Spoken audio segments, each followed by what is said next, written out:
ആർഷഭാരത സംസ്കാരം എന്ന് പറയുന്നത് ഒരു മനുഷ്യനെ വേറൊരു മനുഷ്യനിൽ നിന്ന് വേർതിരിക്കുന്ന, ഒരാൾ മറ്റൊരാളുടെ മുകളിൽ അല്ലെങ്കിൽ ഒരാളെക്കാട്ടി താഴെ എന്നുള്ള കോൺസെപ്റ്റ് ഇൻഡയറക്ട്ലി ഇൻജക്ട് ചെയ്ത് അതിൻ്റെ ബേസിൽ വർക്ക് ചെയ്യുന്ന വളരെ റിഗ്രസീവ് ആയിട്ടുള്ള ഒരു പരിപാടിയാണ്. ഇപ്പോൾ ഈ നിമിഷം ഞാൻ അതിനെക്കുറിച്ച് സംസാരിക്കാൻ കാരണം, 2 ദിവസം മുമ്പ് ഗുരു പൂർണിമ ദിനത്തോടനുബന്ധിച്ച് അവരുടെ ഒരു ആഘോഷമാണ്. കേരളത്തിലെ അങ്ങോളം ഇങ്ങോളമുള്ള പല ജില്ലകളിലും, അതായത് കാസർഗോഡ്, കണ്ണൂർ, ആലപ്പുഴ തുടങ്ങിയ പല സ്ഥലങ്ങളിലും വിദ്യാർത്ഥികളെ കൊണ്ട്, വിദ്യാർത്ഥികൾ എന്ന് പറയുമ്പോൾ മൈനറായ സ്റ്റുഡൻസ്, 18 വയസ്സ് പോലും തികയാത്ത സ്റ്റുഡൻസിനെ കൊണ്ട് അധ്യാപകരുടെ പാദപൂജ നടത്തിക്കുക എന്ന് പറഞ്ഞൊരു പരിപാടി അരങ്ങേറുകയുണ്ടായി. അത് നിങ്ങൾ ഓർക്കണം, 2025 എന്ന് പറയുന്ന ഈ കാലഘട്ടത്തിലാണ് അത് നടക്കുന്നത്. അപ്പൊ ഇതിനെക്കുറിച്ചൊന്നും വലിയ ധാരണ ഇല്ലാത്ത ഒരാളാണ് നിങ്ങളെങ്കിൽ നിങ്ങൾക്ക് ആദ്യം മനസ്സിൽ വരുന്ന കാര്യം, ഒരു വിദ്യാർത്ഥി അയാളുടെ ഗുരുവിനെ അല്ലെങ്കിൽ ടീച്ചറെ, അധ്യാപകനെ ബഹുമാനിക്കുന്നത് കൊണ്ട് എന്താണ് തെറ്റ് എന്നുള്ള വളരെ നിഷ്കളങ്കമായ ചോദ്യമാണ് മനസ്സിൽ വരിക. പക്ഷെ അതിൽ ആ ഒരു പ്രശ്നം എന്താണെന്ന് വെച്ചാൽ, ഇതിൻ്റെ ആ ഒരു ബേസ് അന്വേഷിച്ച് പോകുമ്പോൾ, ഇതിൻ്റെ അടിസ്ഥാനം അന്വേഷിച്ച് പോകുന്ന സമയത്ത് നമുക്ക് ക്ലിയർ കട്ടായിട്ട് മനസ്സിലാവും അതിലൊരു ഡിസ്ക്രിമിനേറ്ററി ഫാക്ടർ ഒളിഞ്ഞു കിടപ്പുണ്ട്. പണ്ടൊക്കെ എന്ന് പറഞ്ഞാൽ നമ്മളൊക്കെ ജനിക്കുന്നതിന് മുമ്പ്, വളരെ കാലം മുമ്പ്, ആ ഒരു സമയത്തൊക്കെ ഗുരുകുലം എന്ന് പറഞ്ഞൊരു ഏർപ്പാടുണ്ടായിരുന്നു. ഒരാള് വിദ്യ സമ്പാദിക്കാൻ, അത് ഏത് തരത്തിലുള്ള, ഇപ്പോൾ സോ കോൾഡ് വേദങ്ങളുടെ പഠനം, അല്ലെങ്കിൽ ഒരു ആർച്ചറി അല്ലെങ്കിൽ യുദ്ധമുഖത്തിനെ കുറിച്ച് പഠിക്കാൻ, അല്ലെങ്കിൽ വാട്ട് എവർ ഇറ്റ് ഈസ്, എന്ത് നോളജ് ആണെങ്കിലും അത് getting shared from A teacher, അത് പോസിബിൾ ആവുക എന്നുള്ള സിറ്റുവേഷൻ എന്ന് പറയുന്നത് ഗുരുകുലം എന്ന് പറയുന്ന ഒരു സമ്പ്രദായത്തിലൂടെയായിരുന്നു. എന്തായിരുന്നു ഗുരുകുലം? ഒരു കൂട്ടം വിദ്യാർത്ഥികൾ ഒരു ഗുരുവിന്റെ പക്കൽ ചെന്ന് അവിടെ നിന്ന് ആ ഗുരു അവർക്ക് പറഞ്ഞ് മനസ്സിലാക്കി കൊടുക്കുന്ന അറിവ്, അത് സമ്പാദിക്കാൻ ആ ഗുരുവിന്റെ അടുത്ത് പോയി നിന്ന് താമസിച്ച് പഠിക്കേണ്ട സവിശേഷമായൊരു സാഹചര്യം ഉണ്ടായിരുന്നു. നോട്ട് ദ പോയിന്റ്, ആ ഗുരു എന്ന് പറയുന്ന വ്യക്തി, ദ സോ കോൾഡ് നോളജബിൾ ആയിട്ടുള്ള ആ വ്യക്തി, അദ്ദേഹത്തിൽ നിന്നും അറിവ് പകർന്ന് ലഭിക്കാൻ അവസരം കിട്ടുന്ന വ്യക്തികളായിട്ട് കണക്കാക്കിയിരുന്നത് ഒരു കുറച്ച് ഗ്രൂപ്പ് ഓഫ് ആൾക്കാരെ മാത്രമായിരുന്നു. ചില ആളുകൾക്ക് വിദ്യാഭ്യാസം പോലും നിഷേധിക്കപ്പെട്ട കാലഘട്ടത്തിലെ കാര്യമാണ് ഞാൻ പറയുന്നത്. അപ്പൊ അങ്ങനെയുള്ള സാഹചര്യങ്ങൾ അന്ധകാലത്ത്, വളരെ വർഷങ്ങൾക്ക് മുമ്പ്, അതിപ്പോ റിട്ടൺ ആയിട്ട് നിങ്ങൾ ഫോളോ ചെയ്യുന്ന വേദങ്ങളോ അല്ലെങ്കിൽ ഗ്രന്ഥങ്ങളോ പഠിച്ചു കഴിഞ്ഞാൽ, അഗാധമായി പഠിച്ചു കഴിഞ്ഞാൽ നിങ്ങൾക്ക് മനസ്സിലാവും ഏത് ഗ്രൂപ്പ് ഓഫ് ആളുകൾക്കായിരുന്നു വിദ്യാഭ്യാസം സ്വായത്തമാക്കാനുള്ള ഒരു സാഹചര്യം ഉണ്ടായിരുന്നത്, ഏത് വിധേനയായിരുന്നു അത് സംഭവിക്കുന്നത്, ആരൊക്കെയാണ് ആ എക്സ്ക്ലൂഡഡ് കാറ്റഗറിയിൽ പെടുന്നത്. ആ കാലത്ത് ഉണ്ടായിരുന്ന തരത്തിലുള്ള ഒരു സംഭവമാണ് ഒരു ഗുരുവിനെ ഒരു എക്സ്ട്രാ ഓർഡിനറി, ഒരു നോളജബിൾ ആയിട്ടുള്ള, അല്ലെങ്കിൽ മോർ ദാൻ, അല്ലെങ്കിൽ നിയർ ബൈ ഗോഡ് എന്നുള്ള ഒരു കോൺസെപ്റ്റ് ആയിരുന്നു. പക്ഷെ ഇന്നത്തെ കാലത്തേക്ക് അത് ഇംപ്ലിമെന്റ് ചെയ്യുന്ന സമയത്ത് അവിടെ ഉണ്ടാകുന്ന പ്രോബ്ലം എന്താണെന്നാൽ, നമ്മൾ ഇൻഡയറക്ട്ലി കുഞ്ഞു മനസ്സുകളിൽ കുത്തിവെക്കുകയാണ് ഒരു അടിമത്ത മനോഭാവം. എന്നെ സംബന്ധിച്ചിടത്തോളം ഒരു ടീച്ചർ എന്ന് പറയുന്നത്, ഒരു നല്ല ടീച്ചർ എന്ന് പറയുന്നത് എല്ലാ വിദ്യാർത്ഥികളെയും ഒരുപോലെ കാണുന്ന, വിദ്യ പകർന്നു നൽകുന്ന, തൻ്റെ ഉത്തരവാദിത്ത ബോധത്തിൽ ഉറച്ചു നിന്ന് എന്താണോ അയാളുടെ കർമ്മമണ്ഡലത്തിൽ നിന്ന് പ്രവർത്തിച്ച് അടുത്ത തലമുറയ്ക്ക് നൽകേണ്ടത് എന്നുള്ള കാര്യത്തെക്കുറിച്ച് വ്യക്തമായ വീക്ഷണബോധമുള്ള വ്യക്തികൾ, അവരാണ് അധ്യാപകർ. അല്ലാതെ ഒരു ഗ്രൂപ്പ് ഓഫ് ആളുകൾ different from some other group, എന്തോ എലൈറ്റ് മെന്റാലിറ്റി ഉള്ള, അല്ലെങ്കിൽ വളരെ വ്യത്യസ്തരായിട്ടുള്ള ഒരു കൂട്ടം ജനങ്ങളല്ല അധ്യാപകർ. They are just humans. എല്ലാ മനുഷ്യർക്കും മ്യൂച്വലി ലഭിക്കേണ്ട ബഹുമാനം മാത്രം, അത് അധ്യാപകരെന്നല്ല, ഏത് പ്രൊഫഷൻ ആയാലും കറക്റ്റായിട്ട് സത്യസന്ധമായിട്ട് ചെയ്യുന്ന ജോലി, നീതിപൂർവം ചെയ്യുന്ന ജോലിക്ക് ലഭിക്കേണ്ട അല്ലെങ്കിൽ കൊടുക്കേണ്ട ബഹുമാനം മാത്രമേ അധ്യാപകർക്കും കൊടുക്കേണ്ടതുള്ളൂ. അല്ലാതെ ആ ഒരു വ്യക്തി വളരെ വിശിഷ്ടനാണ്, നമുക്കെല്ലാം എത്തിപ്പെടാൻ അല്ലെങ്കിൽ എത്തിപ്പിടിക്കാൻ പറ്റുന്നതിലും മുകളിലുള്ള അവരുടെ, നിങ്ങളുടെ ഇതൊക്കെ വിശ്വസിക്കുന്ന ആളുകളുടെ മൈൻഡിലുള്ള ഗോഡ് ലൈക്ക് ക്രീച്ചേഴ്സ് ആണ് അധ്യാപകർ എന്നുള്ള ആ ഒരു ബോധം വളരെ ചെറുപ്രായത്തിൽ തന്നെ കുട്ടികളുടെ മനസ്സിൽ അടിച്ചേൽപ്പിക്കുന്നത് അനീതിയാണ്. കാരണം അതൊരു തരം കുട്ടികളുടെ ഡിഗ്നിറ്റിയെ മാനിക്കാത്ത തരത്തിലുള്ള പ്രവൃത്തിയാണ്. എസ്പെഷ്യലി ഞാൻ മുന്നേ പറഞ്ഞ കാര്യങ്ങളെ കോറിലേറ്റ് ചെയ്ത് സംസാരിക്കുമ്പോൾ ഒരു കൂട്ടം വിഭാഗങ്ങൾക്ക് വിദ്യാഭ്യാസം സ്വായത്തമാക്കാനും സമൂഹത്തിൽ ഉയർന്നു വരാനുമുണ്ടായ സാഹചര്യം എന്നാണ് ഉണ്ടായത് എന്ന് മനസ്സിലാകുന്ന ഈ കാലഘട്ടത്തിൽ അതേ വിഭാഗത്തിൽപ്പെടുന്ന the so called lower caste എന്ന് പറയുന്ന വിഭാഗത്തിൽ പെടുന്ന ആളുകൾ പോലും ഇത്തരത്തിലുള്ള പാദപൂജകൾക്കും അതിനോടനുബന്ധിയായിട്ട് വരുന്ന ആർഷഭാരത സംസ്കാരത്തിന്റെ അതിഭയാനകമായ എന്ന് ഞാൻ പറയുന്ന അല്ലെങ്കിൽ അതിവിശിഷ്ടമാണെന്ന് അവർ വിശ്വസിക്കുന്ന കാര്യങ്ങളിൽ ഏർപ്പെടുന്നത് വളരെ വളരെ വളരെയധികം വേദനാജനകമായിട്ടുള്ള കാര്യമാണ്. അധ്യാപകർ ഒരു വ്യത്യാസമില്ല, ഒരു സാധാരണ മനുഷ്യരിൽ നിന്നും ഒരു വ്യത്യാസമില്ല.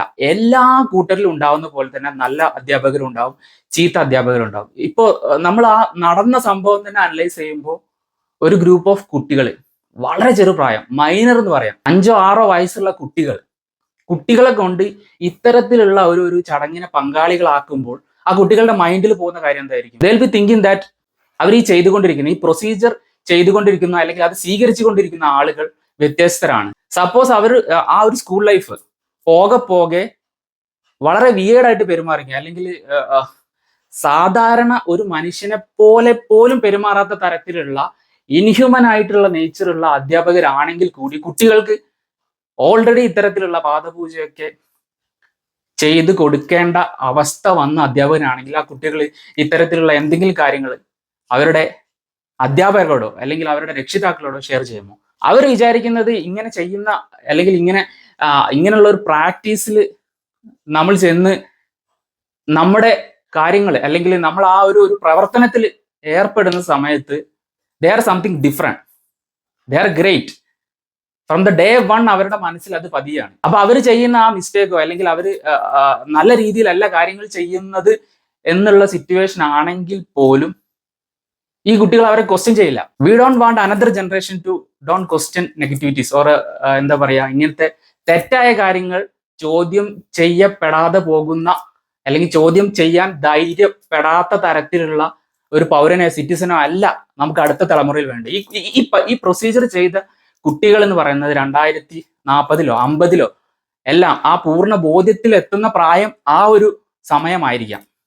അപ്പൊ അതിനു മുമ്പ് തന്നെ from the day 1 they are being nurtured by these kind of practices. അങ്ങനെയാണെന്നുണ്ടെങ്കിൽ എന്തായിരിക്കും അവസ്ഥ? അവരുടെ മനസ്സ് എങ്ങനെയായിരിക്കും ഇത്തരം കാര്യങ്ങളെ ഡൈജസ്റ്റ് ചെയ്യുക? ഏത് രീതിയിലായിരിക്കും അവരുടെ ക്യാരക്ടർ ബിൽഡപ്പിനെ അത് ബാധിക്കുക? അവർ ഒരു വേളയിൽ ഇതെല്ലാം അന്വേഷിച്ചു പോലെ എന്താണ് ഈ ചെയ്യുന്ന പരിപാടി? വേണമെങ്കിൽ നമുക്ക് ഇങ്ങനത്തെ ഒരു കാര്യം ചെയ്യാം. എന്താ, നിങ്ങളിപ്പോൾ ഓൾറെഡി ഇത്തരത്തിലുള്ള പ്രാക്ടീസിലൊക്കെ വിശ്വസിക്കുന്ന ആളാണെന്നുണ്ടെങ്കിൽ ആ ഒരു വ്യക്തിക്ക് അദ്ദേഹത്തിന്റെ ആ ഒരു മെച്ചുർ ഏജിൽ ഒരു 18 പോട്ടെ ഒരു 20 ഇയേഴ്സ് കഴിഞ്ഞതിന് ശേഷം അദ്ദേഹത്തിന് സ്വമേധയാ തോന്നുകയാണ് എനിക്ക് എന്നെ പഠിപ്പിച്ച അല്ലെങ്കിൽ എന്നെ നന്നായി നോക്കിയ അല്ലെങ്കിൽ എൻ്റെ ജീവിതത്തിൽ ഇമ്പാക്ട്ഫുൾ ആയിട്ടുള്ള ഒരു ഭാഗം പ്ലേ ചെയ്ത ഒരു അധ്യാപകനെ ബഹുമാനിക്കണമെന്ന് തോന്നുന്നുണ്ടെങ്കിൽ അവർ വന്ന് ബഹുമാനിക്കട്ടെ. ഇത് അങ്ങനെയല്ല നടക്കുന്നത്. ഓട്ടോമാറ്റിക്കലി കുട്ടികളുടെ മനസ്സിൽ ഇൻജക്ട് ചെയ്യുകയാണ്. ആ കുട്ടികൾ ബോധം വരുന്നതിന് മുമ്പേ ഇൻജക്ട് ചെയ്യുകയാണ് ഇങ്ങനെയുള്ള സംഗതികളൊക്കെ ഉണ്ട്, ദേ ആർ സംതിങ് ഡിഫറെന്റ്. അതൊരിക്കലും ആക്സെപ്റ്റബിൾ അല്ല. എസ്പെഷ്യലി ആ പ്രാക്ടീസ് ചെയ്യുന്നത് ലോവർ കാസ്റ്റിലുള്ള ആളുകളാണെങ്കിൽ ഒട്ടും ആക്സെപ്റ്റബിൾ അല്ല. നമുക്ക് എല്ലാവർക്കും അറിയാവുന്ന എന്താ പറയാ, ഒരു പുരാണമെന്നോ അല്ലെങ്കിൽ ഐതിഹ്യമെന്നോ ഒന്ന് വിശ്വസിക്കുന്ന ഒരുപാട് കഥകൾ വായിച്ചു നോക്കിയാൽ തന്നെ അറിയാം ഇതുപോലെയുള്ള ഒരുപാട് ദുരന്തപൂർണമായ പ്രാക്ടീസസ് നടന്നിട്ടുണ്ടെന്ന്. അപ്പൊ എന്താ പറയാ, അതിനൊരു എക്സാമ്പിൾ പറയുകയാണെങ്കിൽ ഏകലവ്യനും ദ്രോണാചാര്യരാണെന്ന് തോന്നുന്നത്. പേരിലൊന്നും ഒരു കാമ്പും ഇല്ല. പേര് എന്ത് തന്നെ ആയിക്കോട്ടെ, ആ നടന്ന പ്രാക്ടീസ് അല്ലെങ്കിൽ ആ ഒരു 2 വ്യക്തികളുടെ ഇടയിൽ നടന്ന സംഭവം എന്താണെന്ന് വെച്ചാൽ ദ്രോണാചാര്യ എന്ന് പറഞ്ഞ അവരുടെ ഗുരുകുലത്തിലെ ദ ബെസ്റ്റ് ആർച്ചർമാൻ അല്ലെങ്കിൽ ഈ യുദ്ധമുറകളും കാര്യങ്ങളും എല്ലാം അതിനൈപുണ്യത്തോടു കൂടി സ്റ്റുഡൻസിന് പറഞ്ഞു കൊടുക്കുന്ന വ്യക്തിയായിരുന്നു പുരാണങ്ങൾ. അദ്ദേഹത്തിന്റെ അടുത്ത് ആർച്ചറി പഠിക്കാൻ ഒരു ട്രൈബലായ ഏകലവ്യൻ ചെന്നു. അപ്പൊ അദ്ദേഹത്തിന്റെ ആഗ്രഹം പ്രകടിപ്പിച്ചെങ്കിൽ പോലും അദ്ദേഹം ഒരു ലോവർ കാസ്റ്റ് ആയത് അതുകൊണ്ട് മാത്രം, ക്ഷത്രിയനല്ലാത്തത് കൊണ്ട് മാത്രം അദ്ദേഹത്തിന് ആ വിദ്യ പറഞ്ഞു കൊടുക്കാൻ the so called greatest archer സമ്മതിച്ചില്ല, അല്ലെങ്കിൽ തയ്യാറായില്ല. അതിന്റെ അനന്തരഫലം എന്തായിരുന്നു? അദ്ദേഹം ഒളിഞ്ഞിരുന്ന് പഠിച്ചു. ഒരിക്കലും ഒരു രാജകുമാരൻ പുറത്തിറങ്ങിയ സമയത്ത് അദ്ദേഹത്തിന് ഒരു പട്ടി ആക്രമിക്കാൻ വന്ന, അങ്ങനെ എന്തോ ഒരു കഥയാണ്. ഈ പട്ടി വന്ന സമയത്ത് കറക്റ്റായിട്ട് ആ ആക്രമിക്കാൻ വന്ന പട്ടിയുടെ വായിൽ 7 അമ്പുകൾ തുരുതുരാ സൈമിൾട്ടേനിയസ് ആയിട്ട് ഉന്നം തെറ്റാണ്ട് കറക്റ്റായിട്ട് ഏകലവ്യന് കൊള്ളിക്കാൻ സാധിച്ചു. അദ്ദേഹം ഒളിഞ്ഞിന്ന് പഠിച്ചു. അപ്പോൾ അത്രയും സ്കിൽഡ് ആയിട്ടുള്ള ഒരു വ്യക്തി പോലും എക്സ്ക്ലൂഡഡ് ആയി. On what basis, on what grounds? അദ്ദേഹം ലോവർ കാസ്റ്റ് ആണെന്നുള്ളതിന്റെ ആ ഒരു കാരണത്താൽ. ഇത് മേ ബി കഥയായിരിക്കും. കഥയാണെങ്കിൽ കൂടി ഈ കഥയ്ക്ക് പ്രചോദനമാകുന്ന ഒരു ഇൻസിഡന്റ് ഉറപ്പായിട്ട് നടന്നിട്ടുണ്ടാകുമെന്നാണ് ഞാൻ വിശ്വസിക്കുന്നത്. അങ്ങനെ തന്നെയാണ് നമ്മുടെ ചരിത്രം സംസാരിക്കുന്നത്. എന്നിട്ടും ഇദ്ദേഹം ഉയർന്നു വരാതിരിക്കാൻ the so called greatest archer അദ്ദേഹത്തിനോട് ഗുരുദക്ഷിണയായിട്ട് ചോദിച്ചത് അദ്ദേഹം അമ്പ് ചെയ്യാൻ ഉപയോഗിക്കുന്ന ഡോമിനന്റ് ഹാൻഡിന്റെ റൈറ്റ് തമ്പാണ്. അദ്ദേഹത്തിന്റെ ഈ ഏകലവ്യൻ ദ്രോണാചാര്യരുടെ ഏറ്റവും പ്രിയപ്പെട്ട ശിഷ്യൻ, അദ്ദേഹം ഉയർത്തിക്കൊണ്ടുവരുന്ന ഏറ്റവും പ്രിയപ്പെട്ട ശിഷ്യന്റെ മുകളിൽ പോവാതിരിക്കാൻ, ആ ഒരു സംഗതിയെ ഡിഫെൻഡ് ചെയ്യാൻ ദ്രോണാചാര്യർ ഉപയോഗിച്ച ആ ഒരു തന്ത്രമാണ് അദ്ദേഹത്തിന്റെ തമ്പ്, റൈറ്റ് ഹാൻഡിന്റെ തമ്പ് ദക്ഷിണയായി ചോദിച്ചു. അതുപോലെ ഞാൻ നേരത്തെ പറഞ്ഞതുപോലെ നമ്മൾ ഇത്തരത്തിലുള്ള പ്രാക്ടീസ് ഒക്കെ ഈ 2025 വളരെ നിഷ്പക്ഷമായി നിഷ്കളങ്കരായി നിങ്ങൾ ചെയ്യുകയാണെങ്കിൽ, എസ്പെഷ്യലി ദ സോ കോൾഡ് ചരിത്രപരമായിട്ട് മാർക്ക് ചെയ്യപ്പെട്ട ലോവർ കാസ്റ്റ് കമ്മ്യൂണിറ്റിയിലുള്ള ഒരു വ്യക്തിയാണ് നിങ്ങളെങ്കിൽ, ഇന്നവേ ഡയറക്ട്ലി ഓർ ഇൻഡയറക്ട്ലി ഫ്യൂച്ചറിൽ നിങ്ങൾക്ക് ഏകലവ്യന്റെ അതേ അവസ്ഥ വരും. അത് എങ്ങനെയാണെന്ന് നമുക്കിപ്പോൾ പറയാൻ പറ്റില്ല. പക്ഷെ അതിനേക്കാൾ മുകളിലോ ഉള്ള സമാനമായ ഒരു അന്തരീക്ഷത്തിൽ നമ്മളെ കൊണ്ടു ചെന്ന് എത്തിക്കുന്ന തരത്തിലുള്ള ഒരു പ്രാക്ടീസാണ് ഇത്തരത്തിലുള്ളത്. അപ്പോൾ ഇങ്ങനെയുള്ള കാര്യങ്ങൾ ഈ ആർഷഭാരത സംസ്കാരത്തിന്റെ മറ പിടിച്ച് വളരെ സ്മൂത്തായിട്ട് നമ്മുടെ സമൂഹത്തിൽ 2025 നടക്കുന്നു എന്നുള്ളത് വളരെ വേദനാജനകമായിട്ടുള്ള ഒരു കാര്യമാണ്. അപ്പൊ അത് മൊത്തത്തിൽ അനലൈസ് ചെയ്യുന്ന സമയത്ത് ഇങ്ങനെയുള്ള പ്രാക്ടീസസിൽ ഇൻവോൾവ് ചെയ്യാതിരിക്കാൻ ശ്രമിക്കുക എന്നുള്ള ബേസിക് സ്റ്റെപ്പ് മാത്രമേ നമുക്ക് എടുക്കാൻ സാധിക്കുകയുള്ളൂ. അപ്പൊ അത്ര മാത്രമാണ് എനിക്ക് ഈ വീഡിയോയിലൂടെ നിങ്ങളോട് പറയാനുള്ളത്. അപ്പൊ എന്തായാലും ആർഷഭാരത സംസ്കാരത്തിന്റെ ഭാഗമായി സൂപ്പർമാനിലെ കിസ്സിംഗ് സീൻ കട്ടായ സ്ഥിതിക്ക് ഞാൻ പോയി Janaki v versus state of Kerala എന്ന് പറഞ്ഞ ഈ ആഴ്ച റിലീസാവുന്ന നമ്മുടെ കേന്ദ്രമന്ത്രി ശ്രീ സുരേഷ് ഗോപിയുടെ സിനിമയ്ക്ക് ടിക്കറ്റ് ബുക്ക് ചെയ്യാറായോ എന്ന് നോക്കട്ടെ. മറ്റൊരു വീഡിയോ ആയിട്ട് വീണ്ടും കാണാം. ബൈ.